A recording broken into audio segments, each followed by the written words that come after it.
été magnifique semaine bi nag moom tey ñu ngi koy démarrer ak énormément de sujets gis ngeen suñu titre Farba Ngom face à la justice l'opposition fait face Amadou Ba fait encore faux bond am na nag beneen sous-titre boo xam ne Ardo ñu ngi mooy la star du jour parce que Ardo a déposé plainte contre X voilà mais on va y revenir ndax je vous annonce aussi que désormais Ardo sera avec nous les lundis, mardis et jeudis.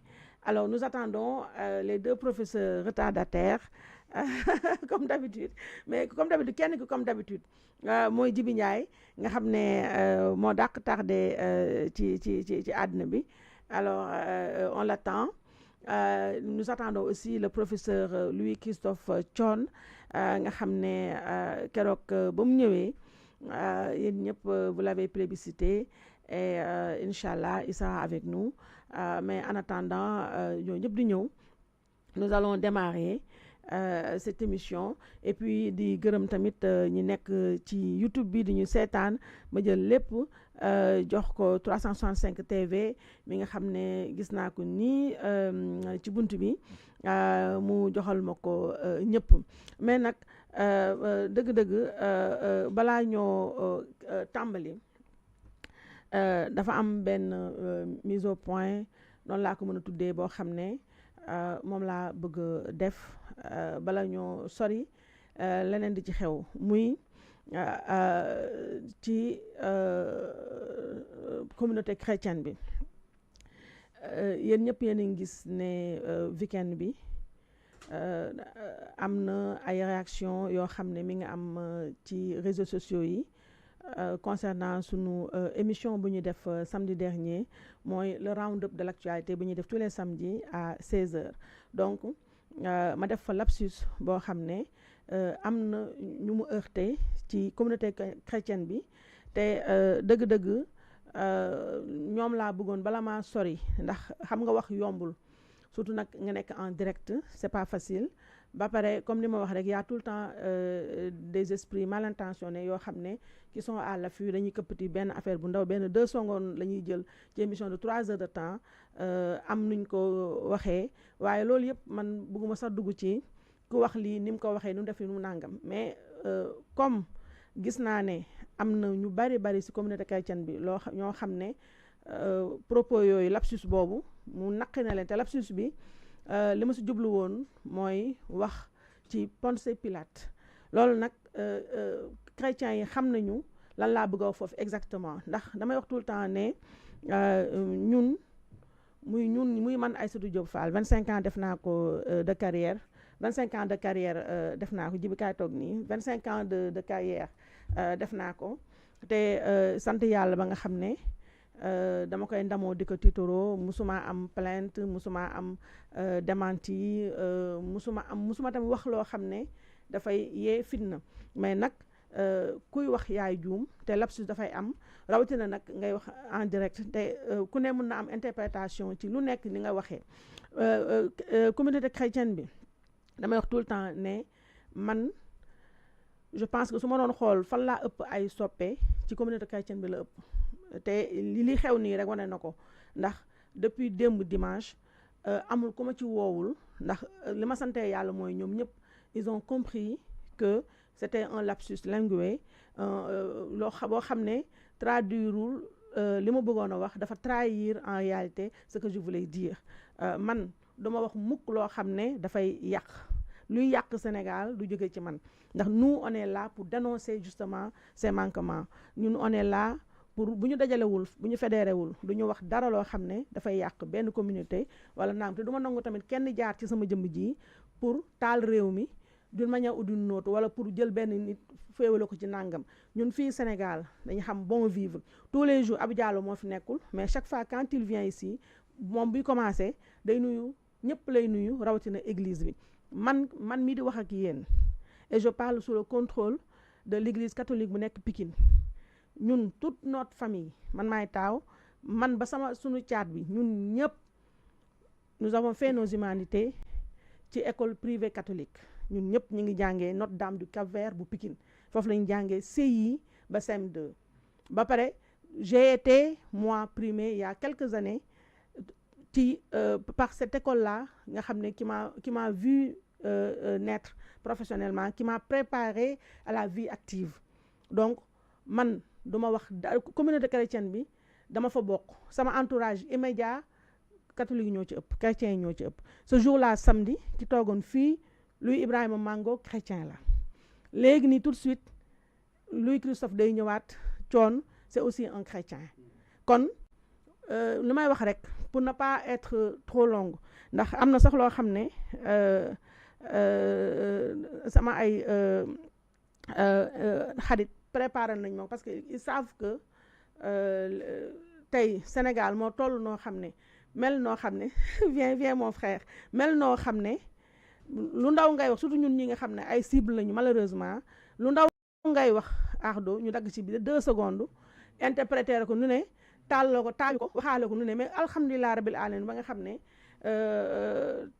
tey bu amee ay esprit mal intentionné am na ñoo xam ne au moins ils prennent la peine de t'appeler te ci loolu maa ngi gërëm bu baax a baax a baax mënumaa tudd ñëpp nag mais am na ñoo xam ne benn ñaar ñett yoo xam ne foog mu tudd leen parce que au moins ils ont pris la peine de m'appeler, de m'écouter et puis de visionner l'émission dans son intégralité pour comprendre que c'était juste un lapsus boo xam ne nit ku ne da nga koy def mënoo ne tous les jours da nga ñëw di wax ci télé sa carrière bi ngay commencé ba ni ngay retraité doo wax erreur mënul am mais lu ma dul nangu nag mooy nit jaar ci erreur boobu pour féewale ay communauté te ndax Sénégal loolu xaju fi du ma nangu mu am fi te du ma nangu surtout mu jaar ci man parce que ñi may seetaan communauté chrétienne yi xam nañu man fi ma leen toll te xam nañu ne du ma wax mukk luy yàq nit am na loo xam ne et là ñu baal ma wax ko français et c'est vraiment en direction de la communauté chrétienne qui m'écoute mooy dans Apocalypse chapitre 3 chapitre 16 c'est bien ce qu'on dit. Voilà, je veux lire ça en français. C'est vraiment un paragraphe qu'un ami chrétien a préparé pour moi, pour nous comprendre les mots. C'est vraiment destiné exclusivement à la communauté chrétienne. Nous déglumons, nous savons tamit ne qui wax ak ñom, ki bokk ci ñom moy wax ak ñom. Ñëwal, viens, y a pas de problème. Alors, il est dit ceci: ainsi, parce que tu es tiède et que tu n'es ni froid ni bouillant, je te vomirai de ma bouche. Donc, ce n'était pas mon intention de m'attaquer à la foi d'autrui, comme on essaie de le faire croire. Ce n'était pas mon intention aussi de wax yoo xam ne dafay yàq non man loolu c'est pas mon rôle te musuma ko def ndax ñun dañuy wax ki ñuy seetaan ñëpp ñuy seetaan ñëpp ñoo ñuy seetaan te ñun wax naa tout le temps ne ñun journalistes dans notre mission d'informer. Je le dis et je le répète tout le temps sur ce plateau. Dans notre mission d'informer, il y a aussi celle d'éduquer. Donc nous éduquons. Donc qui éduque nag du moom mooy yàq mais dafa am ay yàqkat ci biir ñoo xam ne yàkkamtuñu lu dégg benn affaire il faut un feu de tout bois te wax dëgg yàlla fi Sénégal toll ak ñun le bon vivre bu ñu am bu ñu xewlee dégg nga bu musulman yi xewlee chrétiens yi ñoo fay ëpp bu chrétiens yi xewlee musulman yi ñoo ciy ëpp. kon bu ñu jël benn wax jël ko fii yàq ko fee waxaate donc vraiment pour terminer je présente mes excuses de la manière la plus sincère qui soit à cette communauté chrétienne yoo xam ne du ñëpp nag mais am na si ñoo xam ne metti na leen parce que ils n'ont pas compris ce que je voulais dire wala seetaan ñu émission bi dans son intégralité ils ont suivi des coupures de 2 secondes sur une émission de presque 3 heures de temps ñu jox leen benn affaire bu ndaw ñu dégg ko après mu yëkkati xol yi loolu nag laa ne je veux pas que la mayonnaise là continue à prendre wala que ça mousse loolu bëgguma ko donc honnêtement bëggoon naa vraiment ñu comprendre ne lapsus la nit moo ko wax nit mooy juum man je n'ai aucun problème il y a quelques semaines on a voulu ma jël ma tamit dóor ma ci kaw sama ay confrères je suis allée les voir et j'ai présenté mes excuses parce que man def naa 25 ans de carrière sénégalais yëpp ma bëgg te lii la woon na ko depuis démb ñëpp am na ñoo xam ne sax mon frère xamuma leen yàlla xam na ko ñu bëri ma woo ñëpp ma woo ay chrétiens yoo xam ne xamuma leen mais dañ ma ne ñun ay dañ lay seetaan te xam nañ ne da nga juum rek xam nañ ne waxoo ko pour dara xam donc loolu ça fait chaud au cœur ça fait chaud au cœur donc vraiment je tenais à le dire à le répéter te di si gërëm nag bu baax a baax Ephrem Manga mi nga xam ne moo jiite Présence chrétienne di gërëm bu baax aussi Philippe Tine mi nga xam ne mooy président bu conseil du laïcat di gërëm surtout nag mon frère Vincent Mendy mi nga xam ne conseil technique la fële sa direction générale des élections ak ñeneen ñoom ñii laa mën a tudd rek mais yàlla xam na ne ñu bari ci communauté bi woo nañ ma ndax ils ont compris ce qu'il y a derrière mais ce qu'il y a derrière c'est pas le moment d'en parler parce que kuy defar doo yàq kuy nettali histoire rek xuloo ngay defaat te man c'est pas mon but donc li am solo rek mooy ñun Sénégal benn la ñu te kenn du ko yàq kenn du ko yàq te du yàqoo ci man du ma nangu aussi kenn jël ma dóor ma ci keneen du ma ko nangu quand je fais des erreurs ni ma mënee assumer samay dëgg quand je fais des erreurs aussi je me mets ici je présente mes excuses je n'ai absolument aucun problème surtout que nii c'est un sujet délicat extrêmement sensible boo xam ne je suis pas là pour nangu ñu jël ma dóor ma ci kaw kenn ci ay incompréhension ay malentendu wala ay lapsus yoo xam ne nit def na ko ñu déggee ko doon donc ma bëgg tamit ñii ma tudd muy Ephrem Manga mu jëlal ma sama excuse yi tegal ma ko ci loxo archevêque de Dakar tegal ma ko wax dëgg yàlla ci kilifa église bi yëpp ñu tegal ma ko ñu xam ne nit moo juum mais amul derrière aucune intention leneen beneen amul benn malveillance derrière loolu daal laa bëggoon a wax di gërëm ñëpp nag di sant ñëpp di gërëm nag surtout la communauté chrétienne pour seen grand sens de l'écoute pour aussi le fait que qu'ils aient pris la peine de m'appeler de m'écouter et surtout de visionner l'émission dans son intégralité donc loolu daal laa bëggoon a wax donc pour ne pas trop m'étendre vraiment et je remercie tout le monde Public SN TV yéen a ko moom Aïssatou Diop Fall seen Aïssatou Diop Fall la donc alhamdulilah rabbil alamin ba nga xamee ne lii mënoon naa ñaaw waaye li waroon na ñaawul ndax ñi ko war a dégg nañ ko te xam nañu ne bu baax a baax ne ki waxew ko dara donc loolu laa bëggoon ubbee bala ñu dugg nag ci xolu émission bi may Zembay di wax yeneen donc les deux professeurs retardataires sont là non dafa garaaw dëkk bi boo dee jàngalekat mooy wax ñun la doo jàngalekat bilaay taxawaalukat nga wallaay man boobu dégg naa ko yow dégg nga fan ñu taxawaal xoolal taasi micro léegi nag problème bi mooy sama grand ngi nii kii ba may dugg enseignement moom moo ma accompagné waa léegi grand man jàngalekat laa wala du ma jàngalekat Jibi kay yow moom wax dëgg si yàlla loolu kenn mënu koo naatable yow ko xarañ nga ci professeur de français yi xam naa ne moom bu ñu doon organiser concours yaa ngi luy mango sama frère xam naa ne boo jëlee major bootul luy mooy jël deuxième wala luy doon major yow nga jël deuxième xam nga dans ce pays moo tax damay comprendre damay comprendre je comprends les précisions de Aïssatou Sénégal dëkk bu compliqué la. bilaay dafa méttee defar te méttee wax. xoolal gis nga naka lay waxee mon frère naka lay waxee. c'est-à-dire que yow da ngay ñëw. am benn intention. ndeysaan di def benn affaire. au lieu ñu woo la ne la lii ngay def lan moo tax nga koy def. ils vont dans leur coin. ils se font leurs petites idées. ils se créent un monde à eux. ils s'enferment dans leur bulle. après yow di la déprécier sa gannaaw te yow yàlla xam na ni. buñ la laajoon nga wax leen.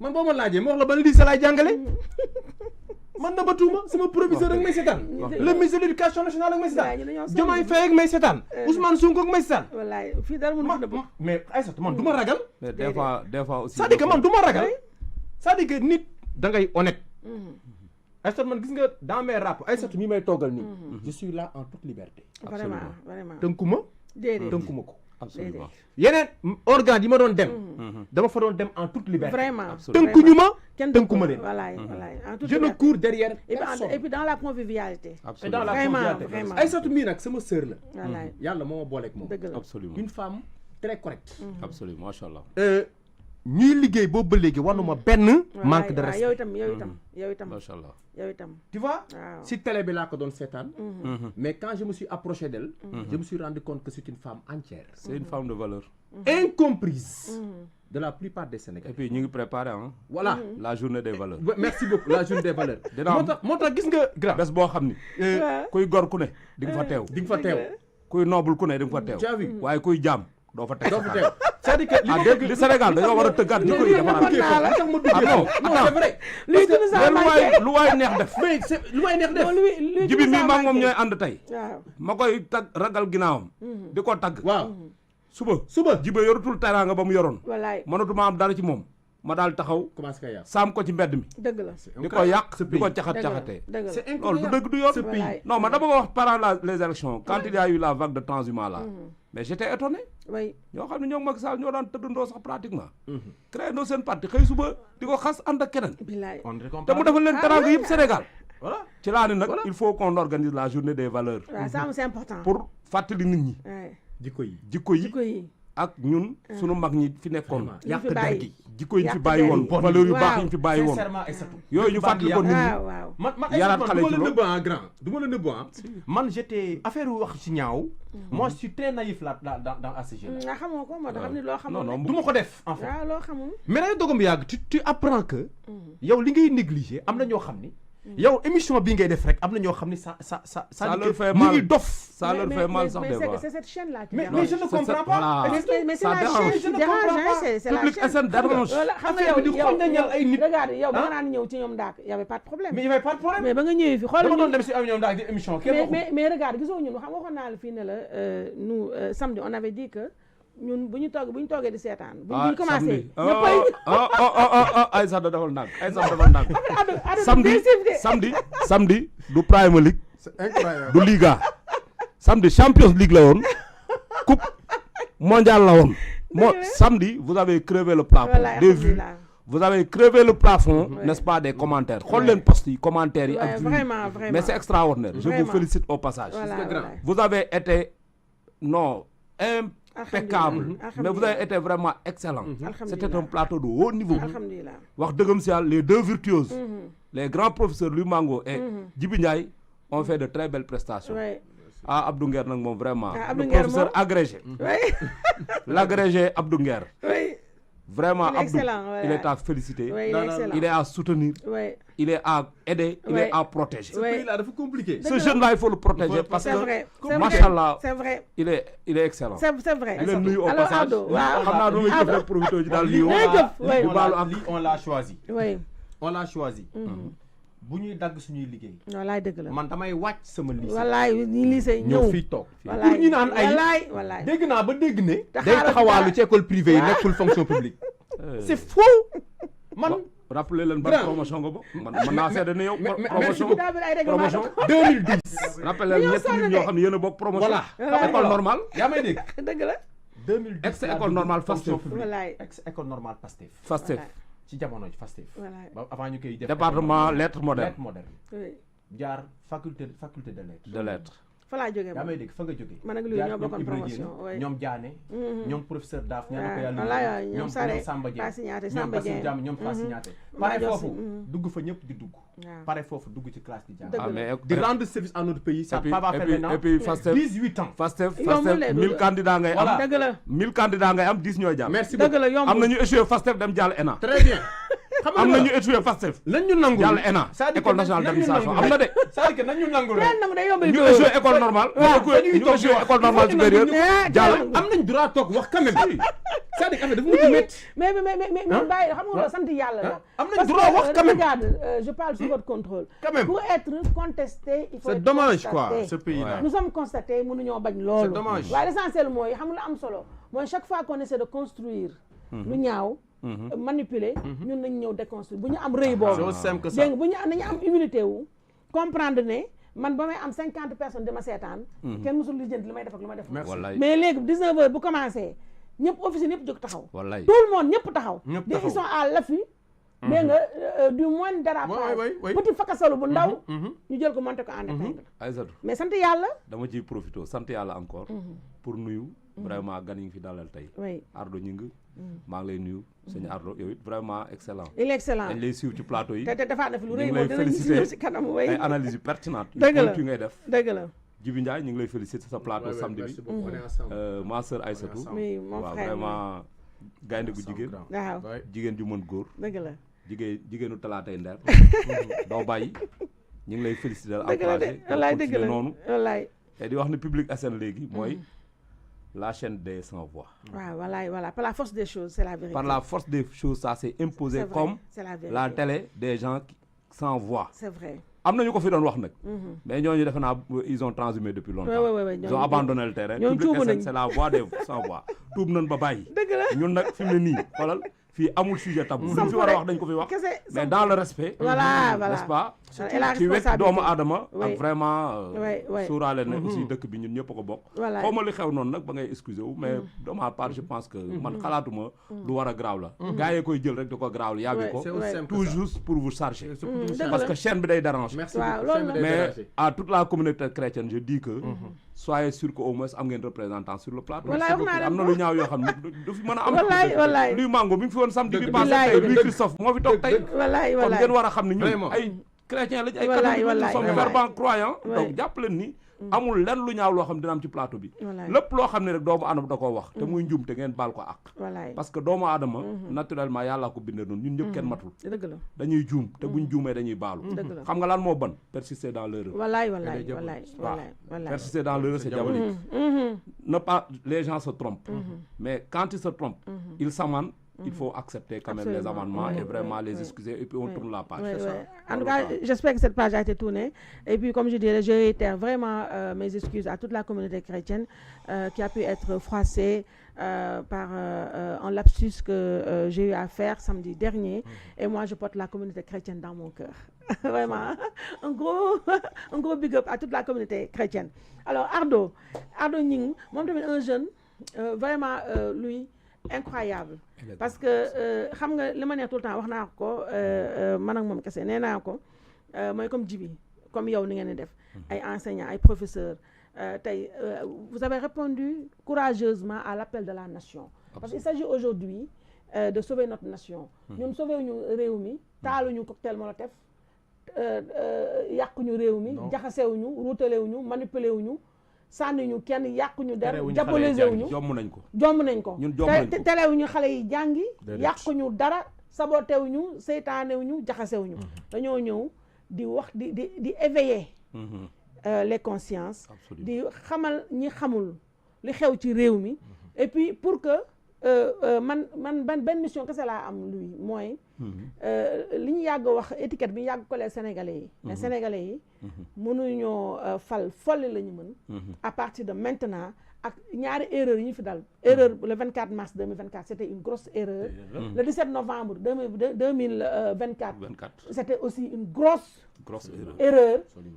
On a 2 autres échéances à venir, les locales et la présidentielle de 2029, que ces erreurs-là que nous avons faites, qu'elles soient rectifiées. Et pour l'heure, aujourd'hui, force est de reconnaître, moi, les plus comme des dérapages ou des interprétations, parce que aujourd'hui, ku wax ak yàlla xam ne Public SN TV moo fi nekk pour waxal askan wi à nos risques nag et périls yàq yi bëri na sabotage yi bëri na nous faire taire bëri na dégg nga nous diaboliser bëri na noppiloo ñu tous les jours on nous menace de prison on essaie de fermer la chaîne il y a tout mais nous résistons parce que dañu jàpp ne dañuy taxaw ci dëgg te kuy xeex pour sa askan tu es prête à tout yéen moom ngeen def mais Ardo loolu la def te tey pose un acte boo xam ne bala ñoo dugg ci xuus yi ñu koy fàtte